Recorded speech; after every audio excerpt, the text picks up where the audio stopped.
Hello, and welcome to another edition of Truth and Rhythm.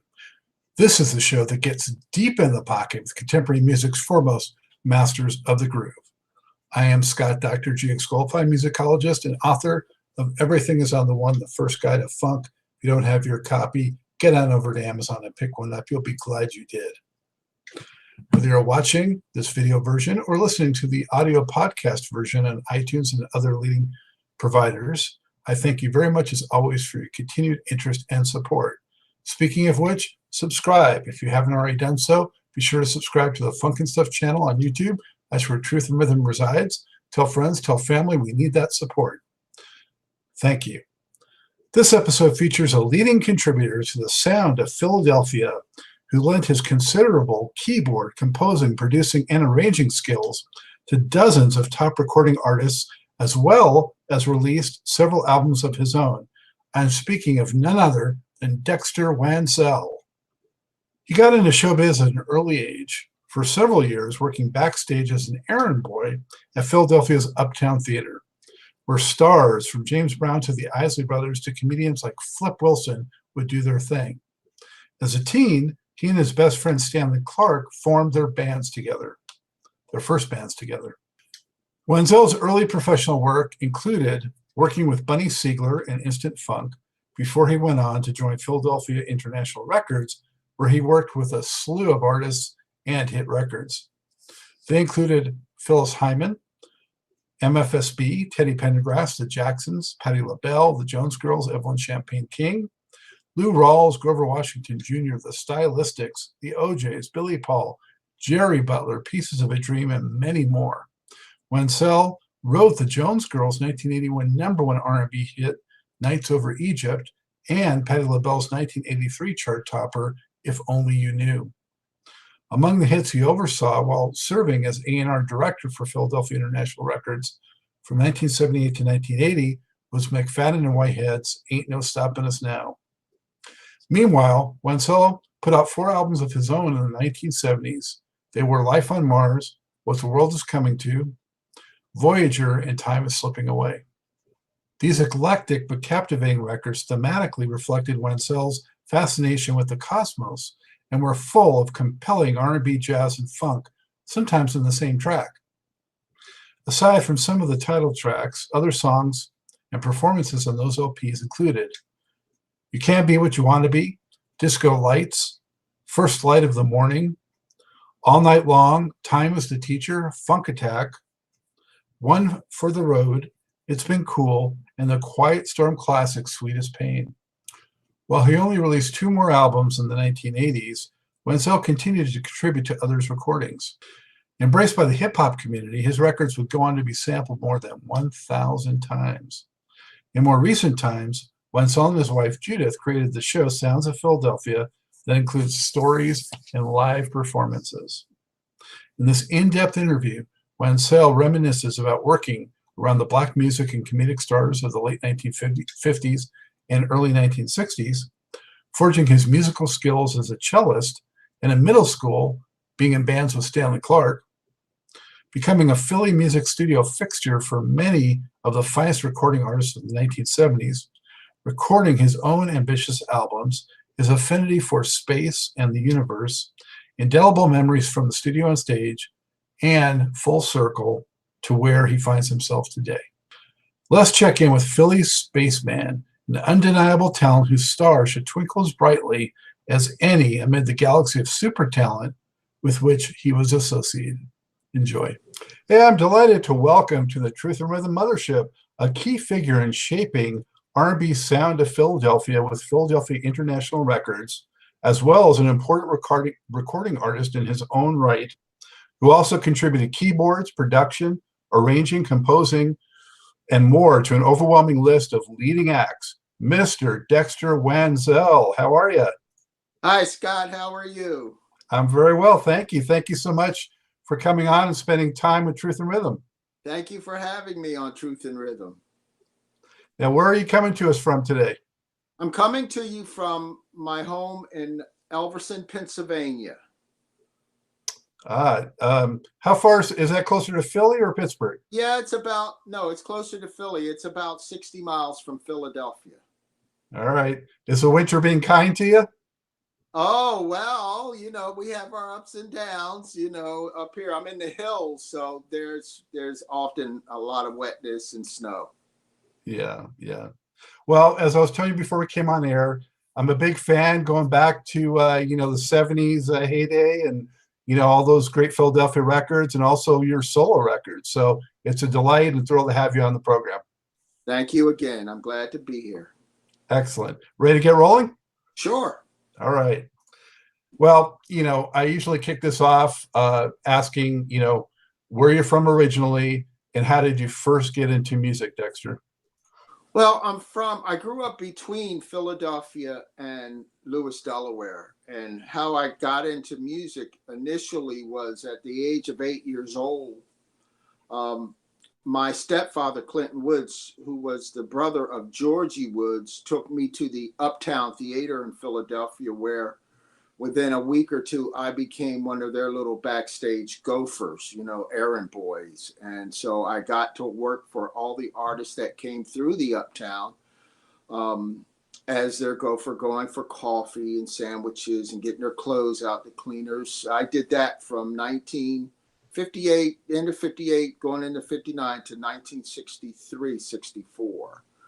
And so I worked all the shows at the Uptown as a gopher. I worked the very first Motortown review there. I think that was like in 61 or 62. I worked all the King Records tours, which featured James Brown and other great acts. And I worked the Ike and Tina Turner show and review, and all the local shows that Georgie Woods, who was my stepfather's brother, had at the Uptown. I also worked the Jimmy Bishop shows and the jazz shows by Lord Fauntleroy. And most of the shows at the Uptown would last for 10 to 12 days. So once the artist got there, we stayed a long time, and I stayed with them. Who impressed you the most that you had seen throughout that experience? Well, there were many acts that would come through that were very, very good. I kind of like the older acts because, especially the comedy acts, like I would have to say Flip Wilson and George Kirby and Pigmeat Markham, Moms Mabley, and acts like that. I love the comedy. I guess I grew up laughing. But the other artists I liked early on were like the Isley Brothers, and their guitar player was Jimi Hendrix, and he was really shy, and so he would hang out after in between shows when people would go out to get something to eat or whatever. He would hang out backstage, and I would hang out with him, and he was a wonderful guy, real shy but really nice. And I also would hang out a lot with the Motown people, when they would come through with their tours, because that was a lot of people. Motown had like 5, 6 acts, including little Stevie Wonder on that first Motortown review. And I would hold his hand in between, back in the wings, while Shorty Long was on stage, and then Shorty Long would come out and get him and take him and put him behind the drums. That's how little Stevie Wonder would start his show back then in 61, 62, was playing the drums. Then he would come out, play the harmonica. Then he would do fingertips, So I loved all the artists that came through. The music director there was a guy named Doc Bagby, and he showed me my first chords on the organ. I guess I was 9 or 10. He started showing me chords on the organ. He was sort of a mentor, and he kind of created a sound. He actually, I think he created that rockabilly sound, because he always had that guitar. And I know as I got older, they were telling me how he sued Bill Haley and the Comets. Actually, he sued them for Rock Around the Clock. He said it was his music, and I don't know if he won or not. I don't think so. But yeah, Doc Bagby was a great mentor. Dave Babe Cortez on the organ would show me chords, and it was just great. The artists that really stick in my mind right now is Brooke Benton. He was one of the nicest people you could imagine. How his voice sound is what he was like as a person. And him and Dinah Washington would perform at the Uptown together a lot. And they had a record. Can't remember. You Got What It Takes, something like that. That they would perform on the stage, and they would kiss each other on at the end of the record on the stage, and that was always fun. There were other great acts that came through. I mean, James Brown. I used to hold his towels in the wings. He would dance off stage, grab a towel, and wipe his face off and throw it back in mine. So, and other acts. I mean, the King Records tours had great acts. There was one guy and his group, the guy that wrote the twists. He had a group. I'm sorry. Well, Chubby Checker performed it. I don't know who wrote it. Yeah, no, the guy that wrote it and put it out for Hank Ballard and the Midnighters. He put that record out like a year before. It's the same record that Chubby Checker did. I mean, they almost copied everything, but Hank Ballard and the Midnighters. Hank Ballard wrote the twist, and the Midnighters would perform it. And then Chubby Checker, like a year later at Cameo Parkway, did a version of it, which like became this monster. But to this day, I still prefer Hank Ballard and their version of it. He was really good to work with. And there were other tours that would come through and artists that would come through. As a kid, I worked with Patti LaBelle and the Bluebells, and they had a record out called Down the Aisle. But before that, they were singing a song called I Sold My Heart to the Junk Man. But the voices were different, so I don't really think it was really them, because when I listen to the record to this day, it's like, that ain't Patti. So I don't know how that worked out. But anyway, yeah. And of course, the Impressions. Curtis Mayfield was wonderful. I mean, he was so wonderful. And when Jerry left the group and those two brothers that were in the group left the group, I think he actually just dug in deep and did wonderful things after that. His first release after Jerry Butler left, that he came to the Uptown to do was Gypsy Woman. I think that was it anyway. But anyway, yeah, I loved working with him. And there was a time later on, and while I was, being a producer, arranger and stuff, he came and met with me and wanted me to work with him at Curton, which I couldn't do because I was still signed at Philly International. I used to have that problem with a number of people. Like after I did the arrangements for the Let's Get Serious album for Jermaine, he actually came to my house and asked me to sign the Motown. I said, I can't do it because I'm still signed at Philly International. I think that made them angry. I think that, but who knows, but they're used to getting their way. Back to the Uptown. I'll tell you a little story. So when I first started working at the Uptown, it was really cold and everything. And Herb Staten would have me walk this woman. She used to come see Little Anthony and the Imperials. She would ask me to walk this woman over to the VPA club, which was like a couple of doors down where she was performing. And he would ask me to, when she was in the wings, he would always tell me to, now go over there and stand by Lady Day and keep your mouth shut. Of course, I didn't know who she was at the time, but some months later, I learned that she had passed away and everybody was talking about it and they were in shock, because she was really a great singer. She never performed at the Uptown, but she performed at the club that was a couple of doors down from the Uptown. And other people I used to work with, I mentioned that Jerry Butler had left the Impressions. Well, he actually showed up at Philly International Records and did some hit albums with Gamble and Huff and continued to work there. And one day, Kenny walked him into my office after I had signed there and said, you're going to be working with this young fella here. And Jerry looked at me and he said, Dexter? He said, you still ain't combing your hair? Because I used to be kind of, I was a wild child and I used to run around and everything like that for them, But that was actually how I got started, was my gopher years, my errand boy years at the Uptown Theater, working for all those wonderful recording artists that came through. That's how. Wow, those memories and stories, incredible, Dexter.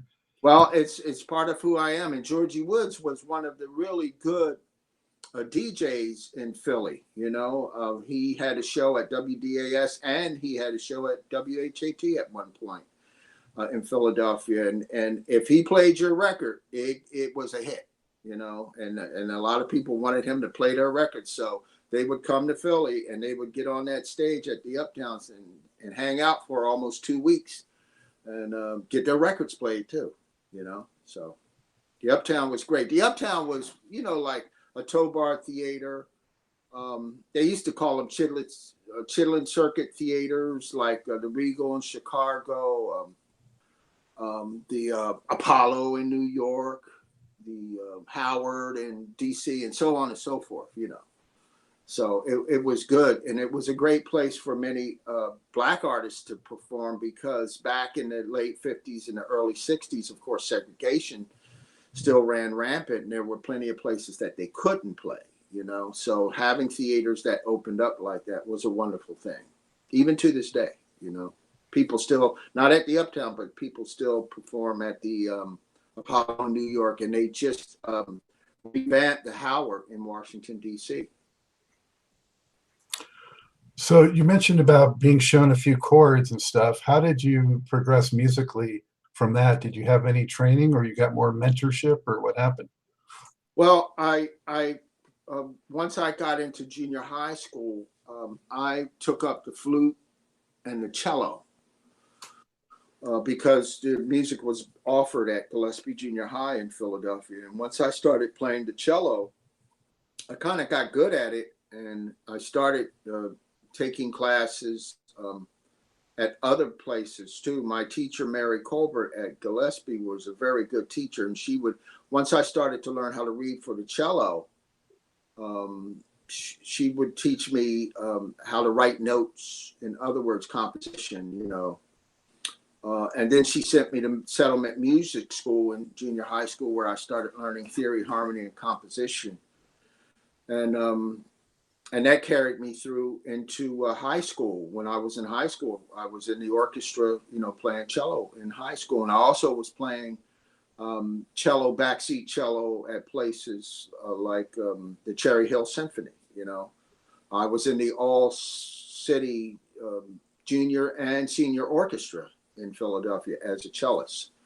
And but things altered, and I started playing piano once I learned how to read for piano and everything like that. But and me and my best friend had our first little groups together in high school, and he's the bass player Stanley Clark, who to this day still does wonderful things, you know, playing live, and of course all the film scores he's done.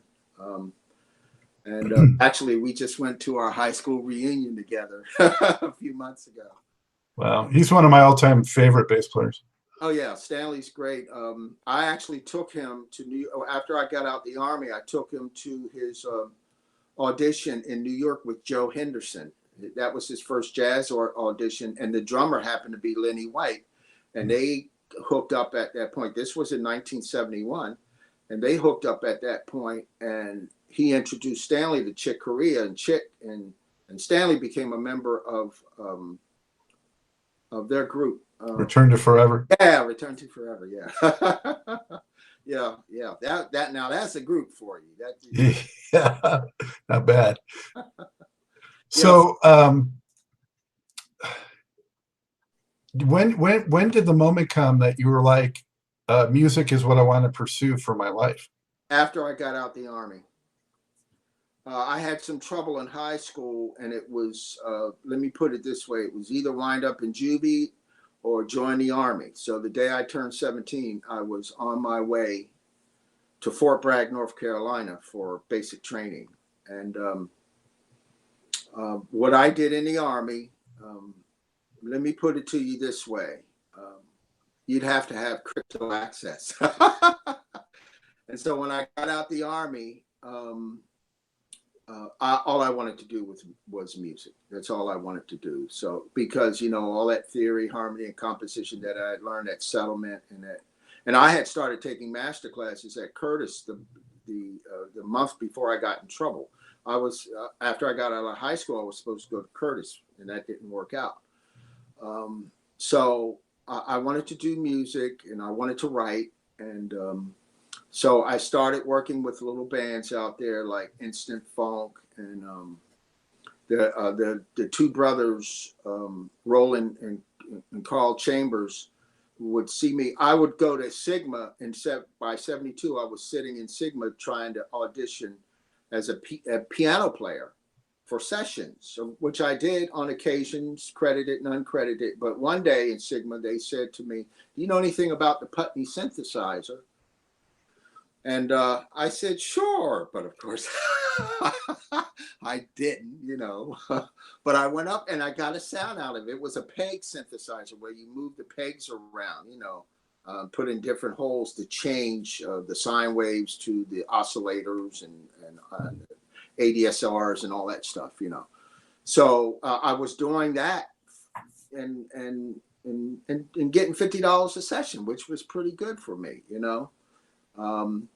And then Carl and Roland Chambers came through hearing me play the piano one day and asked me to join their group. So in 72, I joined their group. And in 73, we did our first and only album at Philly International. And that's how I met Gamble and Huff. And that album was called Yellow Sunshine. The group was Yellow Sunshine. And it didn't last long. I think we lasted about a year. But by then I had started working with Bunny Sigler, and the group that was backing him was Instant Funk. So Instant Funk asked me to become their piano player, which I did. I started working with them, and I started working with Bunny Sigler. Bunny Sigler had two acts that he was doing at the same time, and he needed horn arrangements for, but he didn't have the budget to call in someone like a Bobby Martin or, somebody like that. So I started writing all his horn arrangements for his productions on Johnny Nash and Carl Carlton, which kind of opened up the door for me to become a member of MFSB, because Bobby Martin heard the horn arrangements and said, "Listen, I want you to come play keyboards for MFSB," which I did. I started playing keyboards for MFSB. And once I had signed to Philly International, Bobby Martin had left. So he was no longer the live conductor for MFSB. So Don Ronaldo, the contractor and first violinist for MFSB, asked me to be their music director, and I was their music director for a few years, before they basically disbanded from live performances, because it was 30, 38, sometimes 40 pieces on the road, and people couldn't afford, promoters couldn't afford them anymore, It was just, but it was a wonderful experience, for me to be able to do that. Well, it sounds Dexter, like just pieces really fell in place for you. There must have been something about, your attitude or your approach or your can-do spirit that made that happen. What would you attribute that to? Well, I just loved music. I loved music. I was honored, and I'm a fan. The Uptown made me a fan. So to be a part of the music of so many of the great artists and to be a member of so many of these wonderful groups was just, maybe they didn't know it, but I was just giggling with pride. Yeah, look at me. I'm with Yellow Sunshine. I'm with Instant Funk. I'm with Bunny Sigler. I'm writing arrangements for Bunny Sigler. So it was like, it was like that. That's how I felt. And I have always felt about music. And then once I got started writing at Philly International, writing compositions and arranging and producing, I still kept my synths with me. Al Perlman actually didn't give me, but he allowed me to get a ARP 2600 in 74 and pay for it over time. And I started using that on sessions as a synthesis. And was it like about 20 grand at that time, or how much? No, they weren't that much. I think they were like 6,000 to 7,000. Okay. to get an ARP. Maybe the ARP 2600 metal one, I think, was like that, you know. But at Sigma, I would do the Putney, and then on a couple of occasions, Bob Moog's people came through, and I would help them set up their modules, you know, because back then everything was the module until Al Pearlman created that ARP 2600 metal, which was like in a suitcase, and all the modules were already locked together in the suitcase. You know what I'm saying? So all you had to do was use the cords to pull it, put everything together. When before that, the Moogs, you had to set the modules up and then plug them each in electrically, and then use the cords. You see what I'm saying? But anyway, so I couldn't do what Bobby Martin. I'm sorry. Well, as an arranger, I couldn't do what Bobby Martin had done come 75, 76. All those great hits he wrote, Richard Rome and Bobby Martin and Jack Faith, and they had, and especially Tom Bell, who was, it was Gamble, Huff and Bell. On the building, the doors said GHB. You know, it was Gamble, Huff and Bell. And they had written by 75 and 76. I think that they had done as good as it was ever going to be done. So what I did when I started writing arrangements and orchestrations was include synthesis, you know, which I hoped would at least allow me to continue to work there, because I was bringing something, you know, different to their platform. So talk a little bit about, I mean, that time in the early 70s was such a landmark breakthrough period for expanding the palette of keyboard sounds. And, you know, I had Robert Margoloff on this program not too long ago talking about Tonto and Stevie Wonder and all that. Can you speak a little bit about that incredible metamorphosis that occurred with keyboards? And, you know, did that turn you on? Was that something that really excited you as well? Let me tell you a little story. Okay, back in 76, of course I was using all the keyboards. If I heard a sound, I would go out and get the keyboard. And sometimes some of the keyboards only had a few sounds that really meant something to me, you know, especially the synthesis companies with the keyboards that had their presets already in them, you know. Of course, I would work with all of them. I liked them all. Moog finally created the Mini Moog, which was still which was still single note, you know, until the other keyboards came out that were multi-note, you know. So I enjoyed them. I liked them. I thought they brought something to the plate, especially when funk kind of kicked in. The Mini Moog really became important, because instead of the bass players playing the bass lines, the Mini Moog became the bass for tons of funk records. You know what I'm saying? And the alternative sounds, instead of a rock guitar or blues guitar sound, the sine wave of Mini Moogs and other keyboards became the ARP, and became the sounds that a lot of funk producers were using instead of live musicians, you know. And Stevie Wonder had given me his drum machine. He was in Philly, and he asked me, "Can you make my drum machine work?" And I said, "What's a drum machine?" And this was like in 75 or 76. But anyway, he had a drum machine called the Lynn Walcott. And what had happened was that it was all of the solid state logic little capsules or you know, plugins. Modules. Modules, yeah. The little modules were loose. So I would go in and push them down, take them out, put them back in, take them out, put them back in. And I got the Lynn Walcott to work.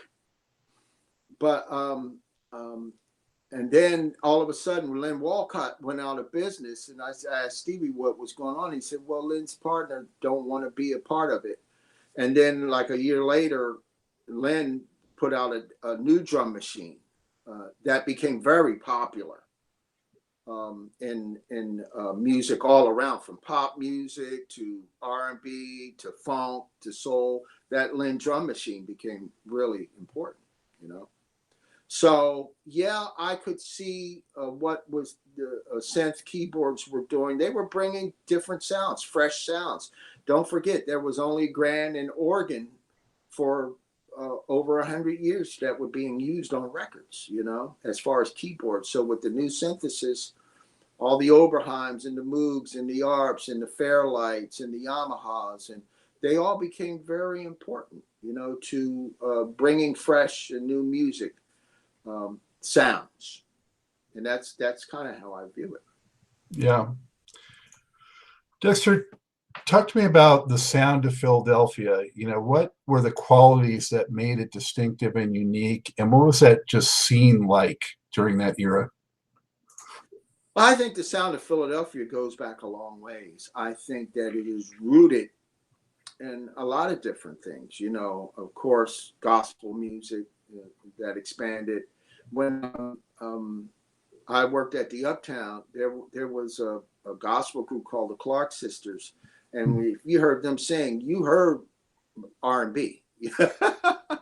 You know, so I think, and doo-wop, of course, as far as the Philly sound is concerned, I think was very important, especially early on for a lot of the groups that were there. But there was a soul kind of transition from doo-wop to soul sounds.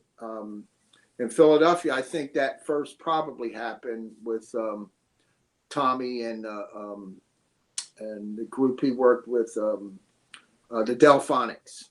I think it kind of happened there. And I mean, if you listen to their first recordings, I think that kind of, and then Gamble and Huff with the Intruders. It wasn't doo-wop, you know what I mean? It was a change. It kind of like was a new influence. And I think they were influenced by the sounds that were starting to come out of Memphis and especially Detroit, you know?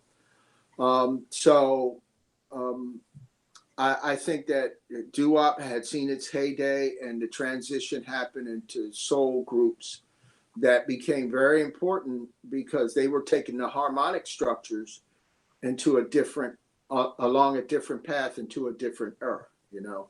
And I think that's what Kenny and Leon and other people, Philly Groove Records and Gamble Records and Bell Records, I think they took advantage of that and created a sound that was very distinct. You know, Tom Bell became very important as far as arranging and helped bring arranging, those styles of arranging into prominence. I mean, what he did was his arranging, especially on that first Stylistics album, you know, was more orchestral than you know, people, as far as R&B is concerned, than people had really heard before, you know. And he always told me that he wanted to be like the soul version of this arranger, producer, writer, Burt Bacharach. He wanted to be like the soul version. And if you listen to his arrangements, you can hear a lot of that, you know. You can hear a lot of the Burt Bacharach influence in a lot of his arrangements, you know. So yeah, I think that that they really found a path that they followed for a decade, you know, and then things started to change, you know, and fortunately for someone like me, the changes really helped get me in place and help get me work as far as a producer, because I certainly couldn't do or wouldn't try to do, even though I've done a few productions and compositions and orchestrations that I kind of, in a way, wanted to honor Tommy and I wanted to honor Bobby, you know, Bobby Martin. But for the most part, like I said, I would generally try different things.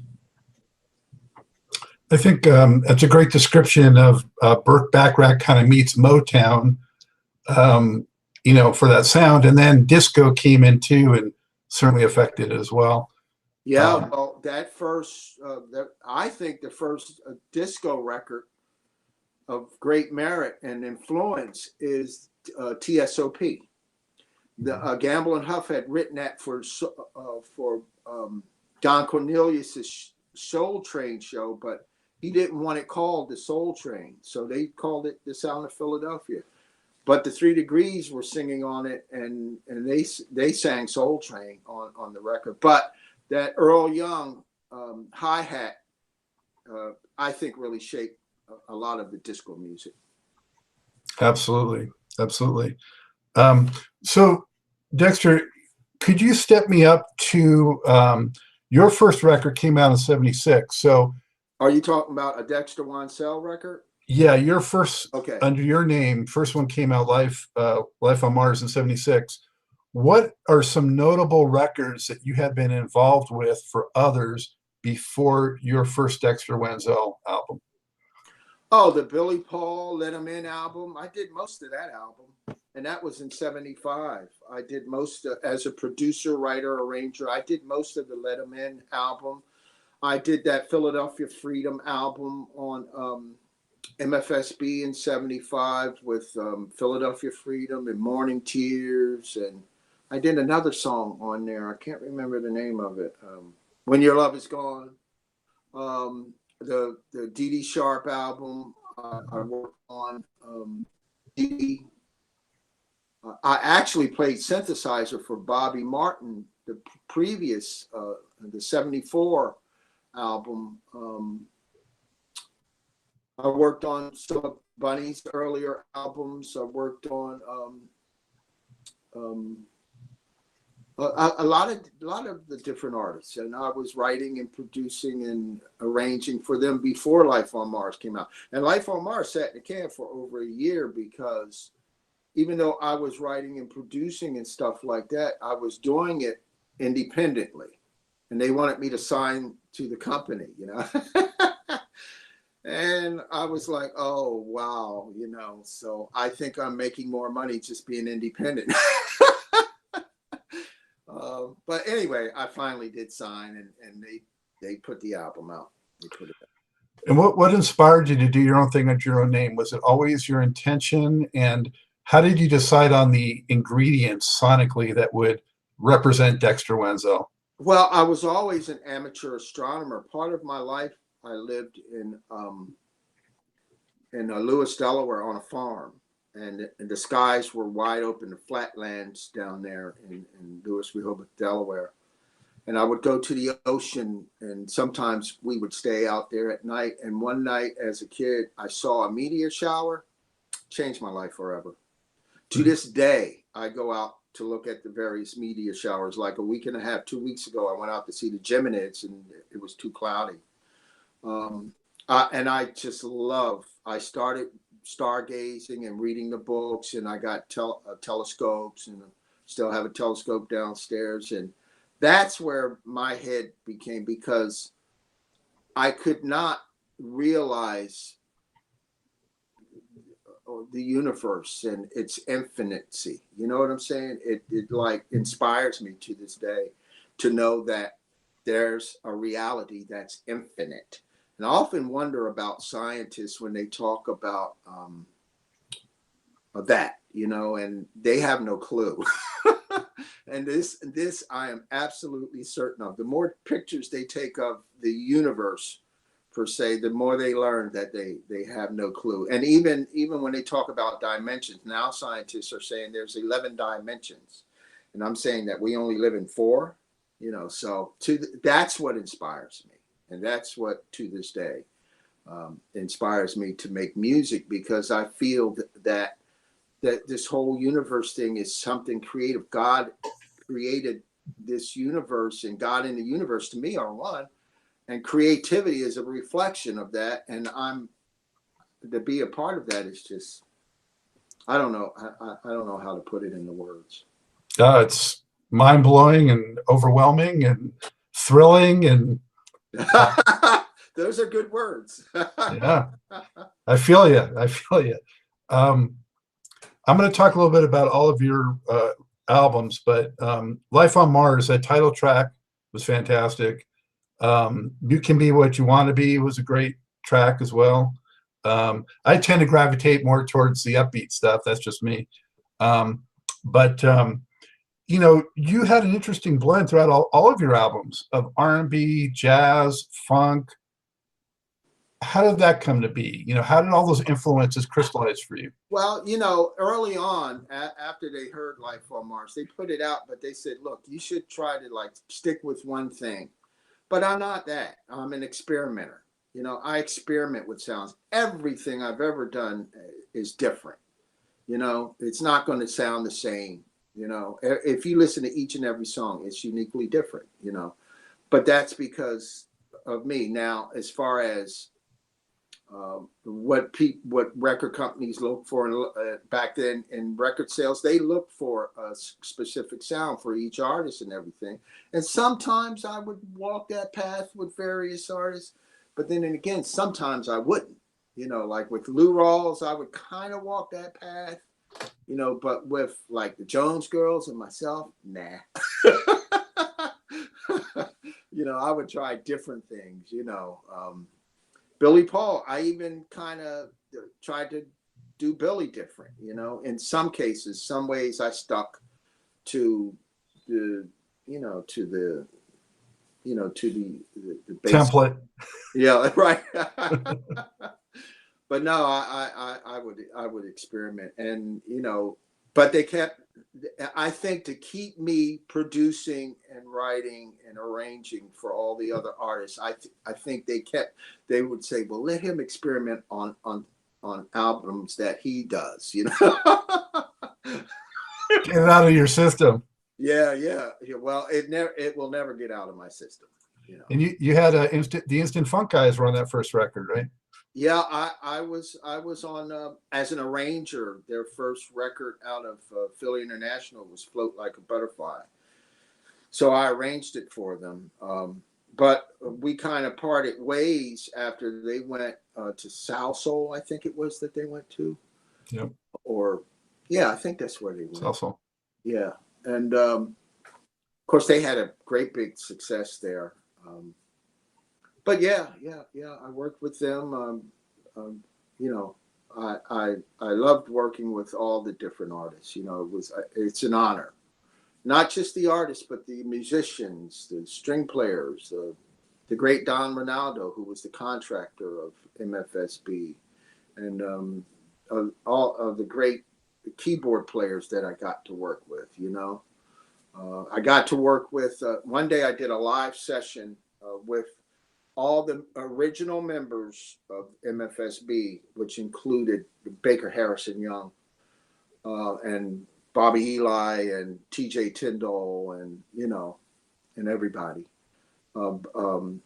Larry Washington on percussion, and that was This Is Where I Belong on Billy Paul. And when it's live, you don't do overdubs. Everything is cut one time right there in place, so I had to write an orchestration, a rhythm chart, background vocal parts, and everybody and Billy's parts, and we were all in the studio. We count down and we all do it at once, and that's how it was done back in the old days. Of course, you would do it over and over until it sounded right, but that's how it was done back in the 40s and the 50s and the 60s, and then by the 60s you started doing overdubs.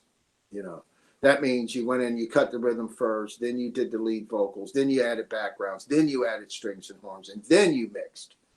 But a live tape was all that in one. So Dexter, your second record was "What the World Is Coming to," and that was a great title track again, real sophisticated R&B jazz kind of flavor. The song "Disco Lights" you had on there, but to me, it was more funk than disco. First Light of Morning was a really cool funk instrumental. What do you remember about that record? Well, it was good. A lot of experimentation. Disco Lights, I had run out of the budget. I didn't have good budgets for my albums, so I had to piecemeal a lot of stuff. And Disco Lights, I was at, excuse me, hold on. Sorry about that. Okay, so with What the World Is Coming to, I had a kind of limited budgets for all of my album, and that one I had kind of used a lot of the budget with writing arrangements and using the full orchestra, especially like on What the World is Coming to and First Light of the Morning, So Disco Lights was actually the last song I did, and I didn't have any money. I couldn't pay musicians or anybody. So me and Jay Mark went into the studio one night, and the next morning there it was. I cut all that you hear. I did the drums, I did all the keyboards, and we experimented with sonic sounds and everything like that. And I used a lot of synthesis on that one. But sometimes I had to do that. I did that with the Jones Girls a couple of times, where I had to go in and cut stuff because I didn't have good budgets, Improvise, necessity, mother of invention, right? Absolutely. What would it have been like to be with Dexter Wansel in studio during that era? Were you a taskmaster? How did you sort of direct things, and what were you like in the studio? If we weren't laughing, I wasn't happy. No, I was not the serious dude. I'm sorry. I'm not a serious guy. I'm serious about it being the best we can make it, but let's have fun while we make it, So yeah, we would go out and hang out and have fun and then come back into the studio, especially when we were doing vocals. Like, oh my God, me and Teddy would go to the Fantasy Lounge across the street and hang out and talk about what we were going to do, and then go back in the studio and do it, have some fun, enjoy life, and that's kind of where I am as a producer. I'm serious about it being the best that it can be, but let's have fun doing that. So that's what I do. Who are some of your inspirations during that era in terms of your approach to sound and keyboards and production? I didn't really have too many inspirations during that era. Well, of course, I loved all the keyboard players. I loved all the arrangers that were out there. I mean, the Motown arrangers, people like David Van de Peet and Gene Page. As far as that arranging, I certainly admired. I don't think that I really tried to mimic them but synthesis, of course, I loved everybody, but there weren't many of us doing synthesis back in the early 70s, especially. I think there was like Walter Carlos, or Dick Hyman, myself, a few other people. There were some early albums with Stevie had an album with synthesis on it early on, I think in 74 or something like that. And of course, Herbie's Headhunters, I like that album. So, yeah, Music of My Mind and Headhunters, I guess I could say that they were pretty much in my head, because I really liked them both, But what about? I guess I was just being more creative than being influenced. You know what I'm saying? Yeah. What was your compositional process like? Would you get ideas in the middle of the night and jot them down, or how did you generally come up with your composing? Well, it really depended. I would on what I was doing and who I was working with.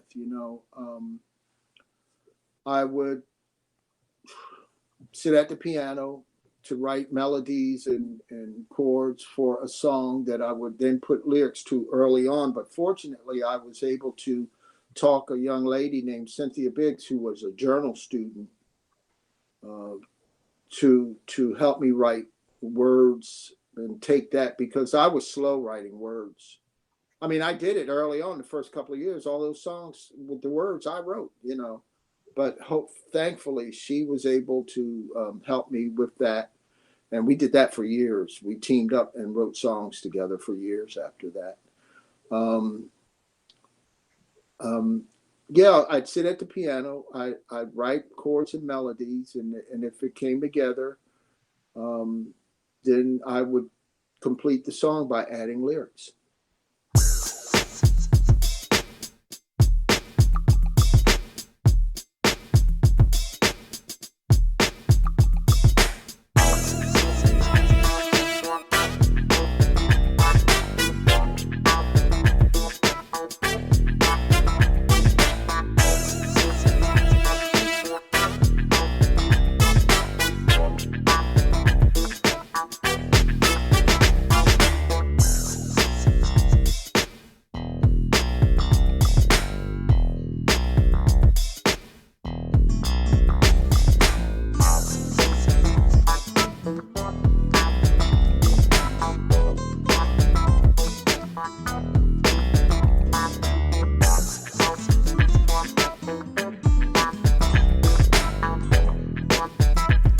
Bye.